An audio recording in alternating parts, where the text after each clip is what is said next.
Respiration. ठीक है, अब क्या होगा कि यहाँ पे हमने एरोबिक को भी समझना है एंड एरोबिक को भी समझना है। मैंने क्या बोला, यहाँ पे आपको जो ग्लूकोज होगा, ग्लूकोज में कितने कार्बन मॉलिक्यूल होते हैं? 6 कार्बन मॉलिक्यूल्स होते हैं। अब ये जब साइटोप्लाज्म में इंटर होता है, when glucose enter into the cytoplasm, cytoplasm is a part of cell. ठीक है, तो ये किसमें कन्वर्ट हो जाता है? पाइरूवेट में क्या हो जाता है? कन्वर्ट हो जाता है। पाइरूवेट क्या होता है? 3 कार्बन मॉलिक्यूल होता है। आप देखो यहाँ पे कितने थे? ये 1 2 3 4 5 6 थे। अब ये किसमें ब्रेकडाउन हो गया? 3 में हो गया।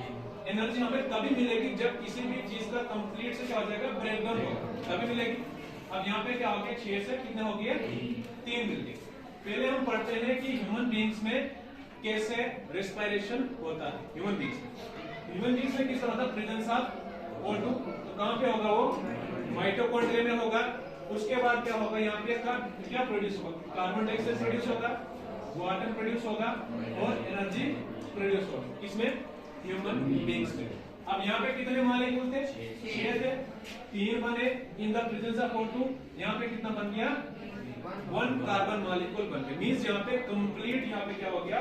ऑक्सीडाइज्ड हो गया। कंप्लीट इसका क्या हो गया? ब्रेकडाउन हो गया। तो हमें यहाँ पे क्या मिलेगी? एनर्जी मिलेगी। यहाँ समझ आ गया? अब दूसरा क्या है?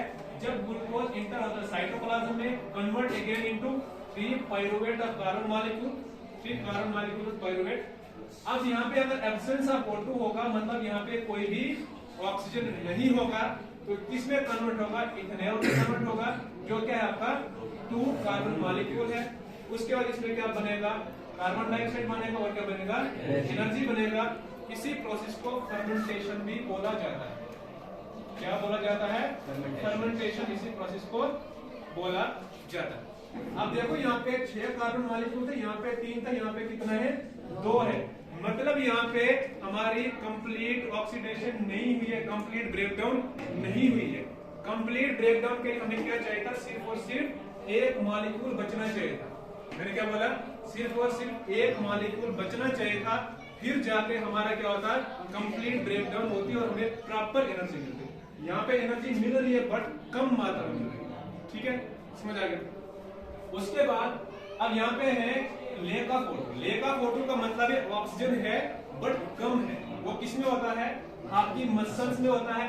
जब आप हैवी एक्सरसाइज करते हो, ठीक, उस टाइम क्या होता है? आपकी बॉडी को ज्यादा से ज्यादा ऑक्सीजन की जरूरत पड़ती है और वो ऑक्सीजन उसको नहीं मिल पाती है, तो वहां पे एक एसिड क्रिएट हो जाता है, एक एसिड बन जाता है जिसको बोला जाता है लैक्टिक एसिड। लैक्टिक एसिड के साथ साथ में एनर्जी भी बनती है बट कंप्लीट एनर्जी नहीं बनती, कम मात्रा में एनर्जी बनती है।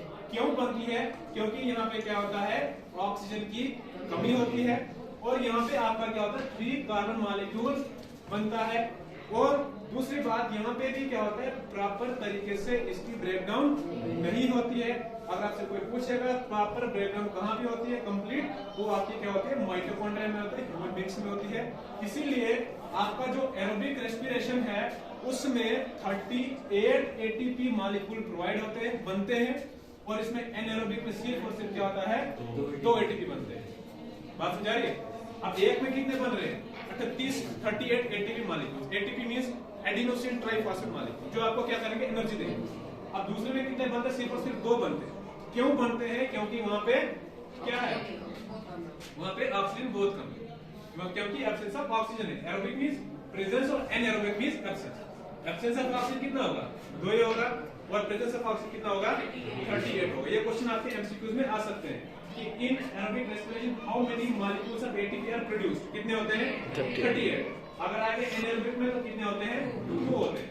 और उसके बाद क्या होता है? जो आपका लैक्टिक एसिड होता है वो आपकी बॉडी को कुछ टाइम के लिए हार्ड कर देता है, सख्त बना देता है। ठीक है ना? आप एक्सरसाइज करोगे, थोड़ी देर में आप बोलोगे कि मेरे मसल्स बड़े बन गए, अच्छे बन गए, बट कुछ टाइम के बाद क्या हो जाएगा? दोबारा से अपनी पोजीशन पे आ जाएंगे। वो क्यों आ जाएंगे?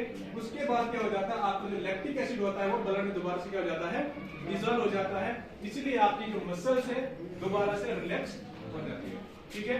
इसमें किसी को अगर कोई डाउट है, किसी के अंदर कोई क्वेश्चन चल रहा है, वो पूछ सकता है। अगर इसमें किसी को कोई दिक्कत है, कुछ भी है, अगर समझ नहीं आया है तो पूछ सकते हैं।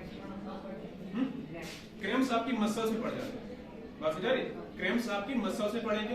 क्यों पड़ते हैं? क्योंकि वहां पे आप हेवी एक्सरसाइज जब करते हैं ऑक्सीजन की मात्रा ज्यादा चाहिए होती है। जब ऑक्सीजन कम हो जाता है तो वहां पे क्या हो जाता है, क्रैम्प्स पड़ जाते हैं। किससे पड़ते हो? लैक्टिक एसिड से पड़ते हैं। लैक्टिक एसिड ही सब कुछ कराता है, ठीक है ना। अगर आपको लैक्टिक एसिड को रिमूव करना हो, उसके लिए आपने क्या करना है, या तो गर्म पानी वहां पे डालना है, या तो आपने क्या करना है, मसाज करना है। उससे क्या हो जाएगा, आपका जो क्रैम्प्स है, आपका जो लैक्टिक एसिड हो क्या हो जाएगा, वो डिस्ट्रीब्यूट हो जाएगा, ब्लड में डिसॉल्व हो जाएगा। ठीक है, ठीक है।